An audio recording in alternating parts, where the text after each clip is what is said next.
10년 동안 이렇게 했더라고요. 좀 해보니까. 그래서 10년 동안 제가 이 광주 동북교회 청년부에서 이제 말씀을 배우고 이렇게 하다가 이렇게 올라와서 청년들과 함께 삶 말씀에 대해서 교제하게 돼서 굉장히 영광입니다. 오늘 이 시간에는 지혜로운 직장 생활이라는 주제를 가지고 우리 청년들과 함께 교제하게 되었습니다. 직장이 아직 없는, 그래서 아직 학생이신 분들 혹시 한번 손 한 번만 들어주시겠어요? 네, 하나, 둘, 셋. 자, 양지자매님 손 내리시고 헷갈리게 하지 마세요. 네. 직장 혹시 다니고 계신 분? 네. 네, 손 내려주시고. 그냥 절반 정도 되네요. 네, 직장이 아직 없으신 분들은 본인이 지금 처한 상황에 이렇게 빗대어서 이 말씀을 들으셨으면 좋겠어요. 아마 대부분 이제 학생이실 텐데 학교에 빗대서 이 말씀을 대하시면 좋겠습니다. 강대상에 이렇게 올라오는 게 굉장히 부담스럽고 힘든 시간을 이렇게 거쳐서 이렇게 올라오는데 수요 말씀 집회 때 이렇게 자주 올라오다가 청년부 말씀을 전하려고 이렇게 딱 올라오면서 굉장히 좀 다른 느낌을 받았어요. 좀 익숙한 얼굴들도 더 많이 있고, 그래서 좀 느낌이 좀 색다르고 새롭습니다. 그래서 말씀 준비하면서 유독 재미있고 즐겁게 준비했던 것 같습니다. 제가 우리 청년들 지금 여기 많이 있는데 제 예전 생각도 많이 났어요. 그 수요 집회, 금요 집회 끝나고 이제 학교에 가서 밤에 그 벤치에서 엽떡 시켜 먹고 막 치킨 시켜 먹고 했던 기억이 막 나더라고요. 그래서 되게 좀 재밌었습니다. 오늘은 그래서 오늘 교제들은 지금까지 이제 다른 조금 나이가 좀 있으신 형제님들께서 이렇게 하셨잖아요. 근데 여러분들하고 나하고 얼마 차이 안 나거든요, 나이. 그러니까 친한 오빠 형제님이 그냥 이런 얘기 하러 왔구나 이 정도로 좀 생각을 했으면 좋겠습니다. 지혜로운 직장 생활이라고 딱 했을 때 이제 원래는 말씀을 전하게 되면 되게 원론적인 얘기들을 되게 많이 해요. 성경 안에서 어떻게 말하고 있는가 이런 얘기들을 많이 하는데 오늘은 실제적으로 내 삶에 적용했을 때 어떤 문제가 생겼는지 저에 대한 얘기도 좀 많이 할 거고요. 그래서 그 부분들을 여러분들이 한번 마음속에 한번 새기면서 이 시간을 좀 보냈으면 좋겠습니다. 청년들의 관심 최대 3순위 뭐가 있을까요? 여러분들의 최대 관심사, 취업, 돈? 취업 이꼬르 돈 이렇게 생각을 할게요. 네.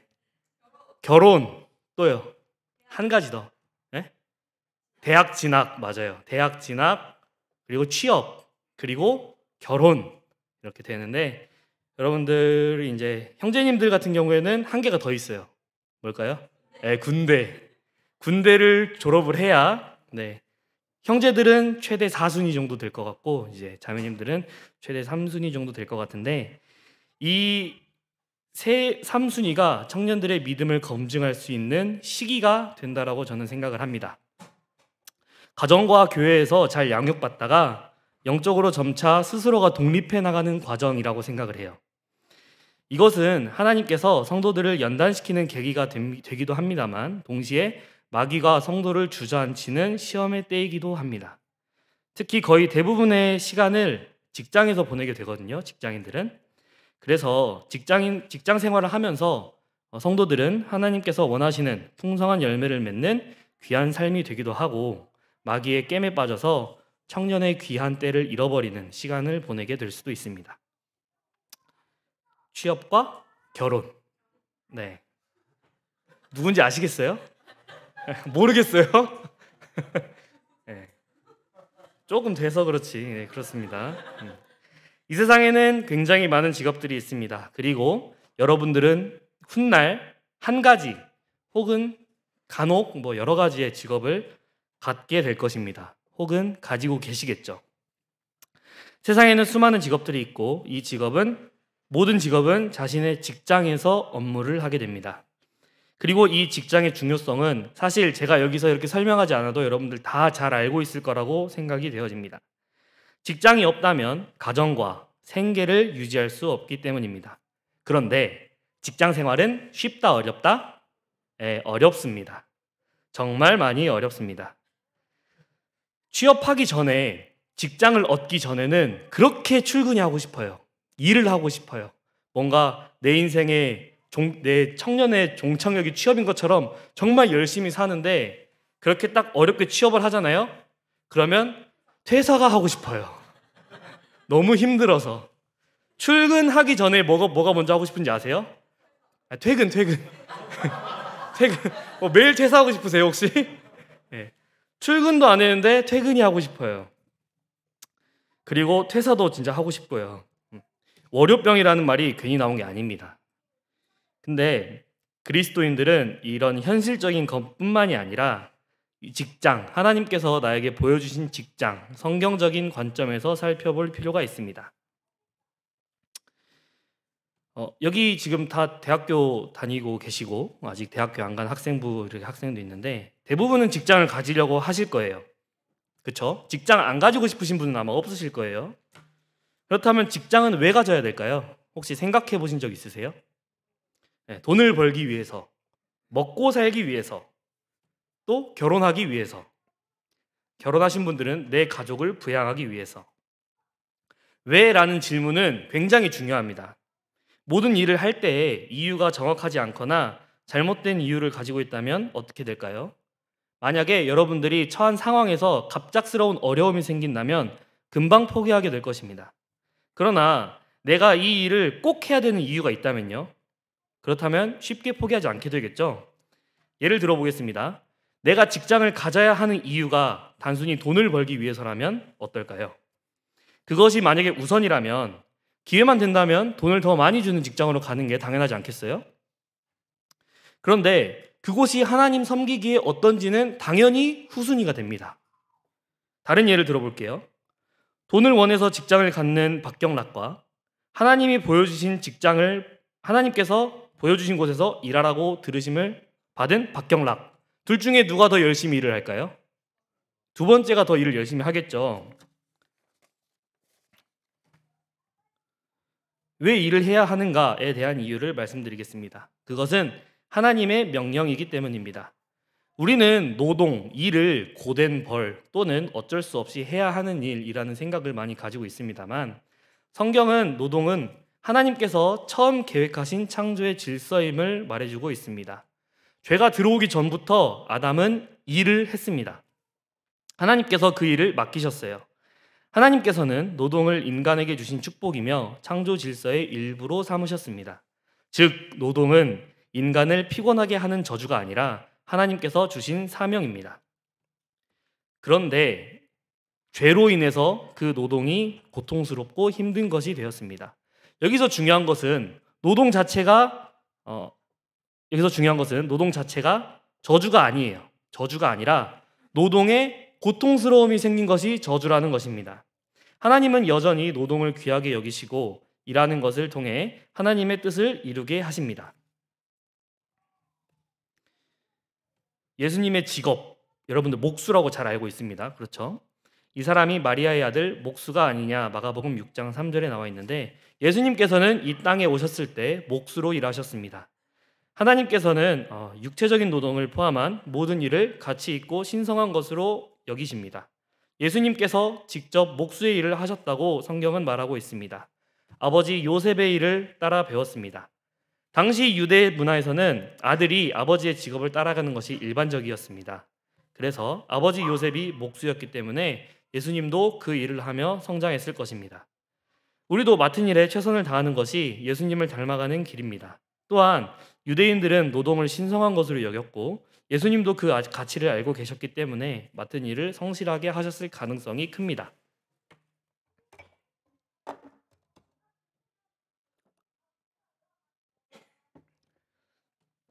유대인들은 일 자체가 하나님께 드리는 예배가 될 수 있다고 믿었습니다. 노동은 하나님의 창조 세계를 돌보고 유지하는 역할을 한다고 생각했습니다. 어떤 일이든 하나님의 영광을 위해 하는 것이 중요하다. 이것은 제가 여기서 말씀드리지 않아도 여러분들 다 알고 계실 것이에요. 골로새서 3장 23절 말씀, 무슨 일을 하든지 마음을 다하여 주께 하듯 하고 사람에게 하듯 하지 말라. 유대인들은 노동은 단순한 돈벌이가 아니라 하나님을 섬기는 한 가지 방법이었습니다. 그리고 유대인들은 성경 속에 신앙의 위대한 인물들도 노동을 했다는 점을 되게 중요하게 생각을 했습니다. 아브라함은 가축을 기르는 목축업자였고, 모세도 40년 동안 광야에서 양을 치는 목자였습니다. 그리고 출애굽하기 전에도 목동이었잖아요. 양을 치는 사람이었어요. 다윗도 어린 시절 목동이었다가 왕이 되었고요. 바울도 전도하면서 자신의 일, 텐트 만드는 일을 했습니다. 사도행전 18장 3절에 보면 그 생업은 천막을 만드는 것이더라 라는 말씀이 나오고 있습니다. 이걸 보았을 때 바울은 하나님의 복음을 전하면서도 자신의 일을 충실히 했다는 것을 알 수 있습니다. 하나님의 사람들도 다 열심히 일했다는 점에서 유대인들은 노동을 신성하게 여겼습니다. 노동은 유대인들에게 단순한 생계수단이 아니라 하나님의 뜻을 이루고 신앙을 실천하는 거룩한 행위로 여겨졌던 것으로 보입니다. 저는 방금 전에 여러분들에게 노동은 이런 것이다, 하나님께서 주신 것이고 하나님께서 귀하게 여기시기 때문에 하나님께서 주셨다라는 것을 간단하게 설명을 드렸습니다. 제가 방금 전에 말씀드린 것을 모르시는 분들은 아마 없으실 거라고 생각이 되어집니다. 그런데 참 어려운 것은 이 노동의 귀함을 우리가 알고 있지만 내 삶에 적용시켰을 때 참 적용시키기 어려운 것을 우리는 보고 경험하게 됩니다. 하나님께서는 노동을 기뻐하신다고 했는데 우리들 중에 노동을 기뻐하는 사람은 참 없는 것 같습니다. 그리고 그리스도인들은 회사에 가서 노동도 해야 되고요. 교회에선 또 교회 일도 해야 됩니다. 직장 생활은 신앙을 가진 사람들에게 큰 도전이 되는 자리임은 확실합니다. 너무 힘들어서요. 일도 힘들지만 사실 정말 힘든 건 사람과의 관계, 그것이 정말 어렵고 힘든 것 같습니다. 직장 생활 하고 계신 분들, 혹시 직장 생활에서 뭐가 제일 힘드세요? 상사한테 보고하는 거. 네. 또요? 그것도 힘들죠. 뭐가 제일 안 힘드세요 혹시? 믿음이 참 대단하십니다. 저는 출근할 때가 제일 힘들어요. 아침 일찍 일어나서 씻고 이제 아기가 저보다 더 빨리 일어나거든요. 그러면 애를 잠깐 보고 출근해야 되는 그 장면, 그때가 너무 힘들더라고요. 오늘은 어떤 일로 하나님께서 나에게 보여주실까라는 생각보다는 오늘은 또 어떤 사고가 나서 나를 힘들게 할까라는 걱정이 먼저 드는 것 같습니다. 그리스도인으로서 직장 생활을 하게 될 때 겪게 되는 어려움들에 대한 예시를 몇 가지 가지고 왔는데요. 불이익, 정직한 대가라고 했습니다. 정직을 지키려 하다 보면 어쩔 수 없는 불이익을 받을 때가 종종 있습니다. 그리고 경쟁과 성과 압박 속에서 신앙적 갈등을 겪게 되는 경우가 있습니다. 그리고 이거는 좀 남초인 회사들에서 좀 더 그럴 것 같은데 신앙을 자유롭게 표현하기 굉장히 어렵습니다. 내가 교회를 다녀서 술을 마시지 않습니다. 라던가 점심시간에 기도하는 것을 되게 안 이롭게 보시는 분들이 되게 많이 있었어요. 그리고 세상의 가치, 그리고 신앙적 가치가 충돌할 때가 많이 있습니다. 그리고 직장 생활을 하다 보면 정말 바쁩니다. 회사에서도 바쁘고요. 어쩌다 보면 야근을 할 때도 있고 정말 운이 없으면 퇴근을 한 뒤에도 업무를 봐야 되는 일들이 많이 있을 수 있어요. 굉장히 시간을 쪼개서 써야 하는데 그 와중에 또 이제 교회 학교 일이라던가 교회 정규 집회를 참석한다거나 이런 일들이 굉장히 많이 있기 때문에 신앙을 지키기도 굉장히 어렵습니다. 그래서 여러분들께 신앙과 직장 생활을 균형 있게 조화시키는 방법, 그리스도인으로서 직장에서 빛과 소금의 역할을 감당하는 방법을 제시해 드리고자 합니다. 3C 원칙이라고 제가 가지고 와봤는데요. 각각 소명, 콜링, 실력, 컴페텐스, 성품, 캐릭터. 네, 영어 잘하죠? 각각 소명, 실력, 성품을 뜻하는 C에서 세 가지를 따왔습니다. 지금 순간부터는 제 간증에 대한 얘기가 좀 많이 나올 것 같아요. 제 삶에 대한 얘기를 좀 많이 하게 될 텐데 이것이 제가 잘나서, 그러니까 제가 너무 잘났기 때문에 저만 따라해라 라는 뜻이 아닙니다. 제가 여러분들보다 조금 더 살았고 조금 더 직장 생활을 오래 했기 때문에 제가 경험한 하나님을 함께 나누면 좋겠다라고 생각이 들었습니다. 이 간증을 하기 전에 고민을 굉장히 많이 했던 게 저보다 더 직장 생활을 훨씬 오래 하신 분들이 저 뒤에 계신데 내가 과연 이 청년들한테 말을 해도 될까라는 생각을 했어요. 근데 오히려 가까우니까 제가 최근에 겪었던 일들이니까 더 와닿을 수 있겠다라는 생각이 들더라고요. 첫 번째, 소명. 소명은 하나님께서 한 사람을 특정한 목적과 사명을 위해 부르시는 것을 의미합니다. 단순히 내가 이 직업을 딱 선택하는 것이 아니라 하나님께서 나에게 원하시는 삶, 내가 어디에서 일을 할 것인가, 그것이 소명의 핵심입니다. 직업은 단순한 생계 수단이 아니라 하나님께서 주신 소명으로 접근하는 것이 필요합니다. 직장은 내가 있는 자리에서 하나님을 영화롭게 하는 것이 목적입니다. 모든 직업이 하나님의 사역지가 될 수 있습니다.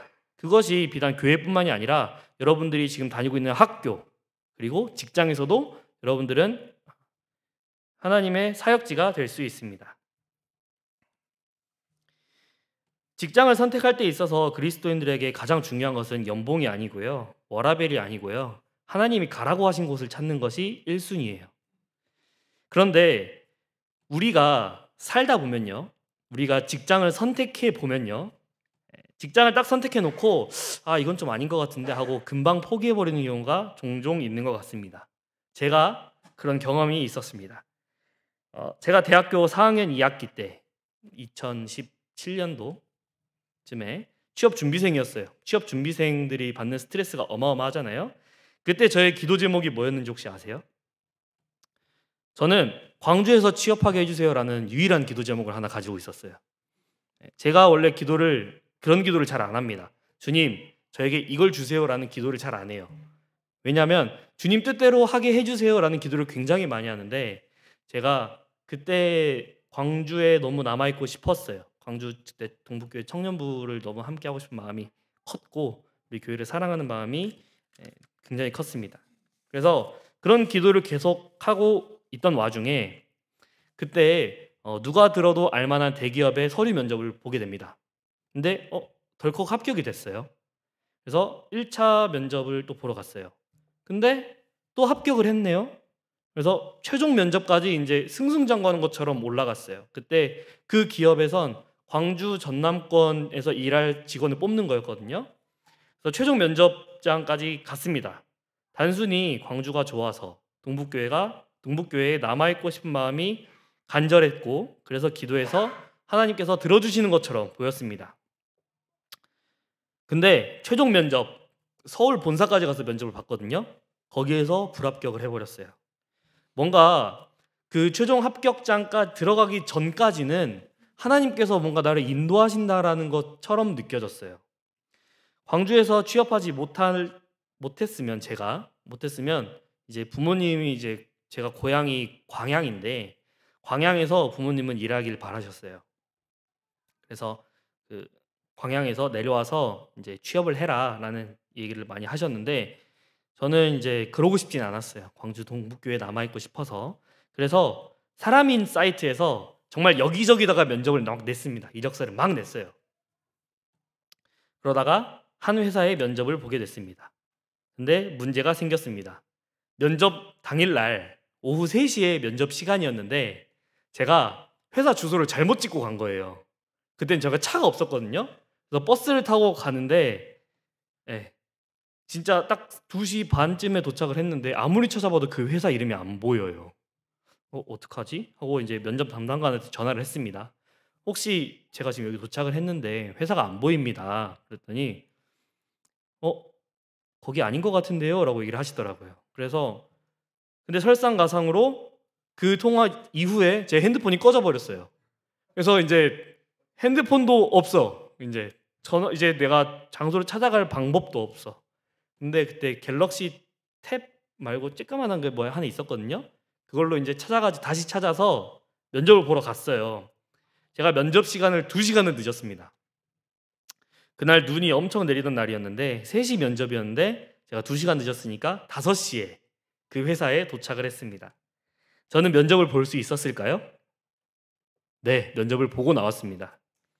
도착하자마자 추웠는데 어떻게 잘 오셨네요 하면서 커피를 한 잔 타주시더라고요. 그리고 면접을 40분을 넘게 봤습니다. 1대1로 부장님하고 그 회사의 부장님하고 면접을 봤는데 이제 그 부장님께서 이제 저에게 질문을 하실 거 아니에요. 뭐 어떻게 했는지, 그리고 어디 학교에서 어떤 공부를 했는지 뭐 이런 얘기를 하다가 이제 한 15분, 20분 정도 대화가 끝났어요. 이제 저한테 물어보시더라고요. 혹시 우리 회사에 대해서 궁금한 게 있어요? 라고 물어보셨어요. 그래서 저는 주일날 교회 가야 되는데 혹시 일요일도 일합니까? 저 그럼 회사 못 다니겠는데요? 이렇게 얘기를 했어요. 지금 생각해보면 진짜 건방지잖아요. 25살짜리가 회사 진짜 아무것도 모르는 초년생이 가가지고 저는 일요일날 일 못 하겠는데요?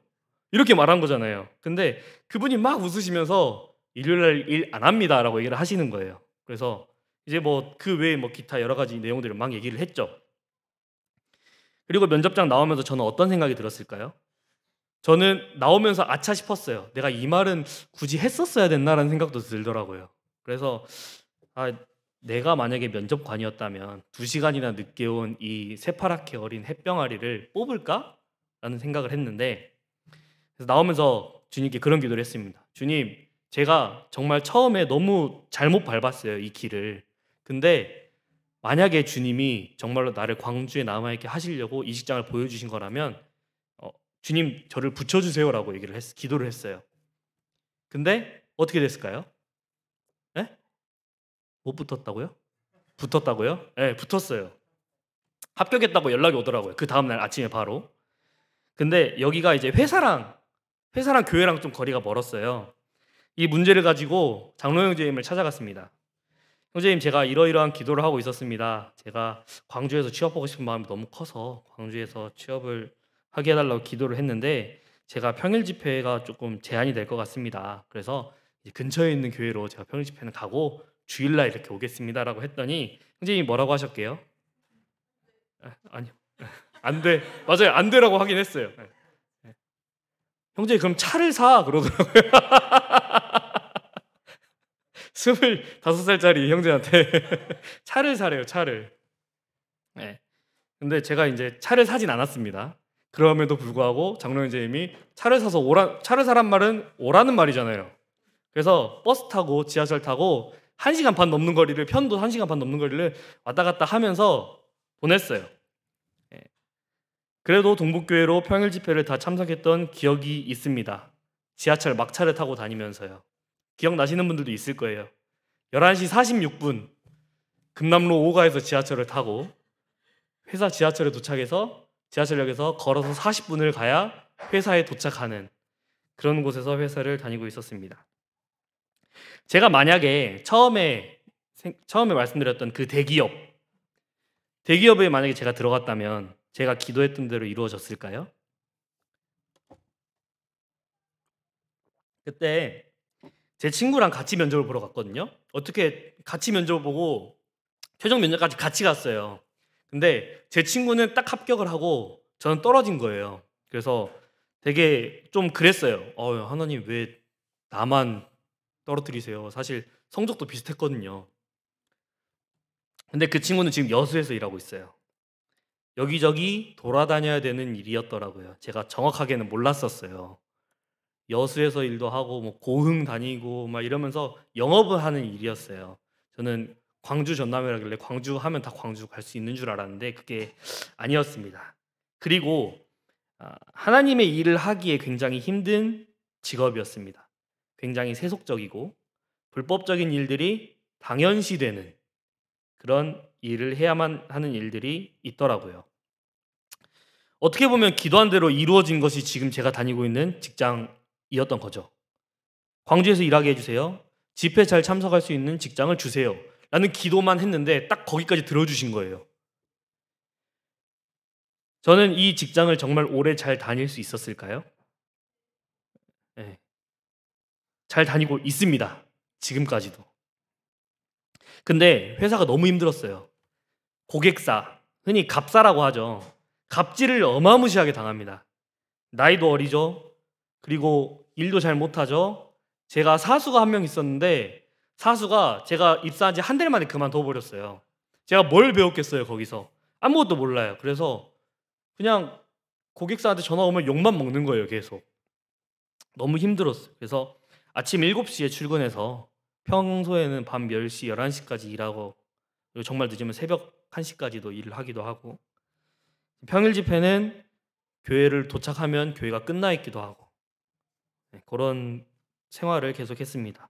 그래서 정말 그만두고 싶었어요. 그래서 디데이 계산기 어플이 있어서 그걸 깔았어요.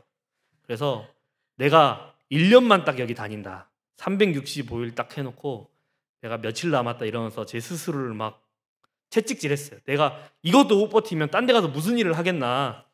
내가 기도를 이렇게 했는데 이거는 내가 버텨봐야지, 1년은 해봐야지 라는 생각을 하고 스스로를 다잡곤 했습니다.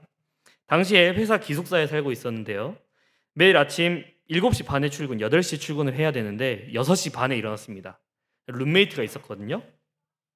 6시 반에 딱 일어나서 불을 켜요. 룸메이트도 이제 깨잖아요. 이제 룸메이트는 8시 출근하면 되는데 저 때문에 6시 반에 깨는 거예요. 그래서 불 켜고 앉아서 기도하고 성경 읽고 하루를 시작했습니다. 1시간 정도 큐티를 했던 것 같아요. 너무 힘들어서. 오늘 하루도 무사히 보내게 해주세요. 근데 주님이 그 기도를 안 들어주시더라고요. 너무너무 힘들었어요, 매일. 그래서 기도 제목을 바꿨어요. 제가 감당할 수 있는 시련만 주세요 라고 기도를 했습니다. 다행히 이 기도는 들어주셨습니다. 그 이후로 저는 어떻게 되었을까요? 스스로 지금 직장에서, 지금 팀에서 1년 동안 버틴 유일한 사람이 됐어요. 그래서 능력을 인정받았습니다. 굉장히 교만해 보인다고 생각하실 수도 있겠지만 스스로가 그렇게 생각했다기보다 직장 생활을 하다 보면요, 여러분, 이제 사업가 분들도 계셔서 잘 모르실 수도 있으려나 모르겠는데, 사기업들은요 뛰어난 직원을 어떻게든 잡아야 됩니다. 그러면은 무엇을 해야 될까요? 승진을 계속 시킵니다. 승진을 시키는데 뒤에 꼬리표를 하나 달아줘요. 특별 승진, 이런 식으로. 원래 이제 계약을 한 2년 정도 일을 해야 승진을 시켜야 되는 건데 제가 그만둘 것 같아. 그러면 승진을 탁 시켜줍니다. 그리고 보너스를 주잖아요. 보너스를 티 안 나게 조금씩 더 챙겨줘요. 지금 그런 회사를 다니고 있습니다. 벌써 7년째 근무하고 있어요. 여기에서 결혼도 했고요. 아이도 낳았습니다. 아이도 키울 수 있는 직장으로 보여주셨어요. 심지어 지금 이 직장에서 다니고 있을 때 더 큰 회사에서 이직 제안도 왔습니다. 근데 저희 회사보다 더 큰 회사인데 제 연봉을 맞춰줄 수가 없다고 나오더라고요. 여러분, 소명은 어려움이 없는 길이 아닙니다.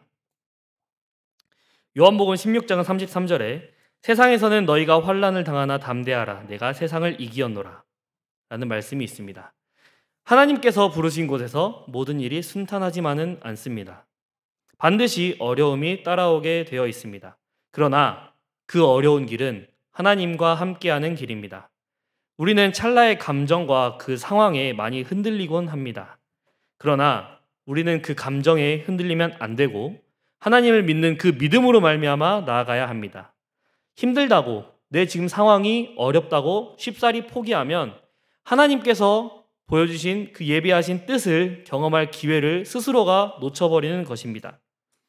직장을 구해야 하는 청년들, 그리고 지금 직장을 다니고 계신 청년들, 하나님께 간절히 기도하시기 바랍니다.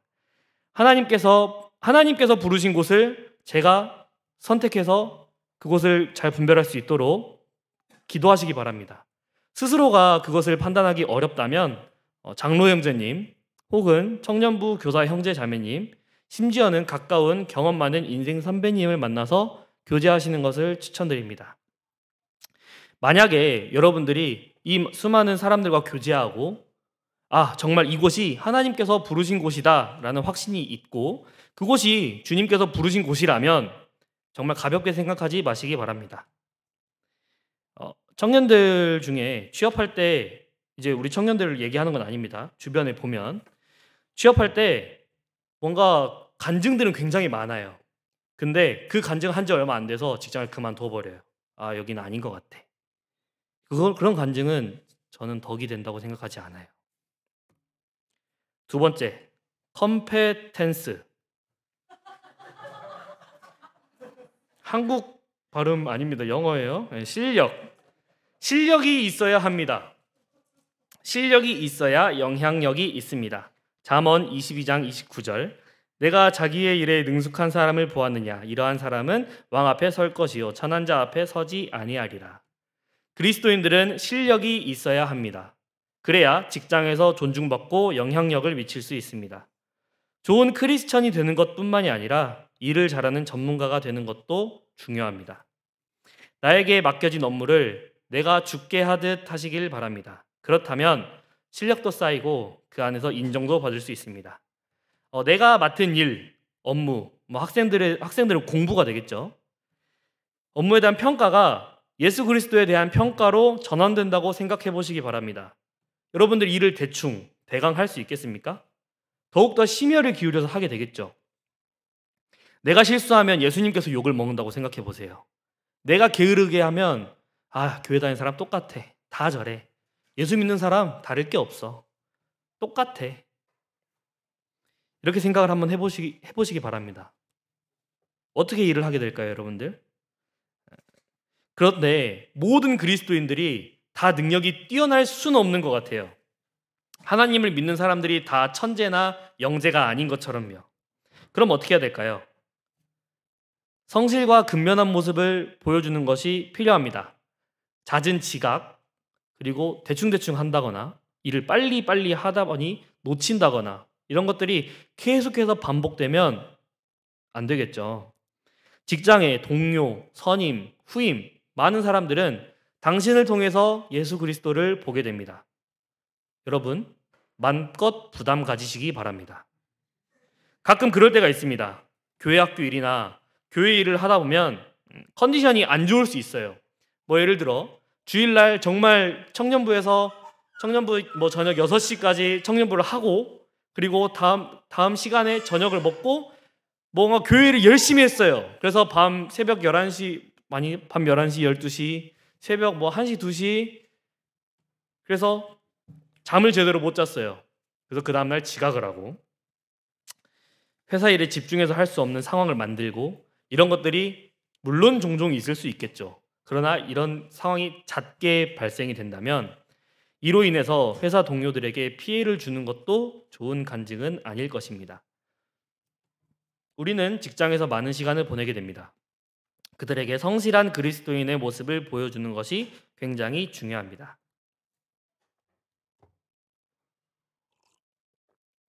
그리스도인이 실력 있는 사람이 되어야 하는 이유는 첫 번째로 직장에서 신뢰받는 사람이 될 수 있습니다. 신앙이 아무리 좋아도 업무 능력이 부족하면 직장에서 신뢰를 얻기 어렵습니다. 실력이 있어야 주변 사람들이 나를 인정하고 그 사람들에게 자연스럽게 복음을 전할 수 있습니다. 저 사람은 일도 잘하고 인격도 좋다. 근데 저 사람이 하나님을 믿는 사람이래 라는 평판이 그리스도인의 간증이 되는 것입니다. 두 번째로 하나님의 영광을 위해서입니다. 고린도전서 10장 31절에 그런즉 너희가 먹든지 마시든지 무엇을 하든지 다 하나님의 영광을 위하여 하라 라는 말씀이 있습니다. 우리가 하는 모든 일이 하나님의 영광과 연결될 수 있습니다. 내가 직장에서 인정을 받는 것이 하나님께서도 영광을 받으시는 것입니다. 실력을 키우시고 근면하시고 성실하게 일하셔서 하나님을 빛내는 도구가 되시길 바랍니다. 마지막으로 캐릭터, 성품, 그리스도인의 성품을 보이려고 노력하시기 바랍니다. 마태복음 5장 16절 말씀에 그들로 너희 착한 행실을 보고 하늘에 계신 너희 아버지께 영광을 돌리게 하라. 정직함, 겸손함, 사랑, 인내, 섬김의 태도를 보이려고 노력하십시오. 세상과 타협하지 않고 믿음을 지키는 용기가 필요합니다. 주변 동료들이 저 사람은 뭔가 다르다라는 것을 느낄 수 있도록 해야 합니다. 그리스도인에게 가장 강력한 영향력은 성품에서 나오는 것 같습니다. 당신의, 여러분들의, 그리고 저의 작은 행동과 태도가 예수 그리스도를 나타내는 통로가 됩니다. 아무리 소명과 실력이 있어도 성품이 뒷받침되지 않으면 그 영향력을 잃게 되는 것입니다. 그 중에 이 성품에 대한 얘기 중에 한 가지를 좀 얘기하려고 하는데요. 타인을 비방하거나 비난하는 자리에 있지 마시기 바랍니다. 말을 아끼시기 바랍니다. 에베소서 4장 29절 무릇 더러운 말은 너희 입 밖에도 내지 말고 오직 덕을 세우는 데 소용되는 대로 선한 말을 하여 듣는 자들에게 은혜를 끼치게 하라. 타인에 대한 비방은 우리의 신앙과 신뢰를 동시에 무너뜨립니다. 직장에서 뒷담화, 험담, 비난, 그것은 본인의 신뢰를 떨어뜨리는 일입니다. 말은 곧 성품을 드러냅니다. 직장 내에서 우리의 말이 그리스도인의 품격을 보여주고 있습니다. 그러므로 우리는 사람을 비방하는 말이 아니라 덕을 세우는 말을 해야 합니다. 어떤 환경에서도 선한 말을 하시기 바랍니다. 다른 사람을 세우는 말을 할 때 오히려 더 큰 신뢰와 영향력을 얻게 됩니다. 그리스도인은 직장에서도 빛과 소금이 되어야 합니다. 만약에 그런 비방과 비난하는 그 자리가 있다면 그 자리를 피하거나 아니면 그 사람의 장점을 어필해 주시기 바랍니다. 실제로 회사 생활을 하다 보면 그리고 또 학교 생활을 하다 보면 상대방을 비방하고 이 자리에 없는 사람을 비방하고 비난하고 뒷얘기를 하는 경우가 종종 있습니다. 그런 사람을 멀리하세요. 스스로 하나님을 욕되게 하는 일에 동참하지 않기를 바랍니다. 그들의 비방과 비난에 동조하거나 오히려 한술 더 떠서 내가 그 분위기를 주도하고 있다면 어떻게 될까요? 그 다음 비난받는 사람이 내가 될 것입니다. 이것은 제 실제 경험담이기도 한데요. 비난을 제가 했다는 게 아니라 제가 회사에서 남을 막 뒤에서 막 얘기 잘하는 사람이 있었어요. 그분이 있었어요. 근데 그분이 저한테 막 그런 얘기를 하더라고요. 막 쟤는 저래서 안 돼. 쟤는 저래서 안 돼. 그런데 그분이 어떻게 하셨는지 아세요? 그 사람한테 가서 경락이는 그래서 안 돼. 그런 사람은 계속 그렇게 하기 때문에 여러분들 만약에 비난이나 비방을 하는 사람이 있다면 그 화살이 언젠간 나에게 다시 돌아올 것이라는 것을 여러분들이 기억하셨으면 좋겠습니다. 만약 내가 하나님을 믿는다는 사실만으로 뒷담화를 당하고 있다면 어떻게 대처해야 될까요? 먼저 나의 행동을 되돌아보시기 바랍니다. 정말로 그 상황이 내가 하나님을 믿기 때문에만 그 상황이 닥쳤는지 한번 생각을 해보세요. 아니면 내가 뭔가 무책임한 일을 했다거나 잘못된 일을 했기 때문에 그것 때문에 부풀려서 한 번에 묶어서 욕을 먹는지 생각을 한번 해보시기 바랍니다. 만약에 정말로 내가 잘못한 건 한 개도 없어. 나는 정말 열심히 했고 내 스스로 하나님의 영광을 위해서 열심히 산다고 노력했어. 그럼에도 불구하고 쟤는 하나님 믿는 애가 어떻게 저래? 뭐 이런 식으로 욕을 먹었어요. 그러면 축하드립니다. 상 받으실 겁니다. 마태복음 5장 11절에서 12절 말씀. 나로 말미암아 너희를 욕하고 박해하고 거짓으로 너희를 거슬러 모든 악한 말을 할 때에 너희에게 복이 있나니 기뻐하고 즐거워하라. 하늘에서 너희의 상이 큼이라. 너희 전에 있던 선지자들도 이같이 박해하였느니라. 물론 신앙을 이유로 조롱받는 상황에 대해서 인내하는 것은 굉장히 많이 어렵습니다. 비난을 감정적으로 대응하지 않는 것은 정말 어렵습니다. 그러나 신앙은 행동으로 증명하는 것입니다. 나에게 상을 주신 비난하시는 그분께 오히려 감사해야 할 것이지만 참 쉽지 않은 것 같습니다. 제가 방금 전에 3C 들은 내용을 바탕으로 간단하게 정리해 보도록 하겠습니다. 먼저 첫 번째 콜링, 하나님의 부르심, 직장을 하나님의 부르심으로 받아들이자. 두 번째 컴페턴스, 실력, 전문가가 되어 영향력을 키우자. 성품, 캐릭터, 예수님의 성품을 나타내자. 이 세 가지를 실천한다면 우리는 직장에서 빛과 소금의 역할을 감당할 수 있을 것입니다. 그리고 우리를 통해서 하나님께서 영광을 받으실 것이고 우리는 하나님의 영광을 드러낼 수 있을 것입니다. 직장은 여러분들의 선교지, 우리의 삶의 무대는 선교지이자 하나님을 드러내야 하는 무대입니다. 여기 앉아 있는 모든 청년들이 하나님 앞에서 승리하시는 귀한 선교사 되시기를 소원하며 오늘 말씀을 마치도록 하겠습니다. 기도하고 끝내나요?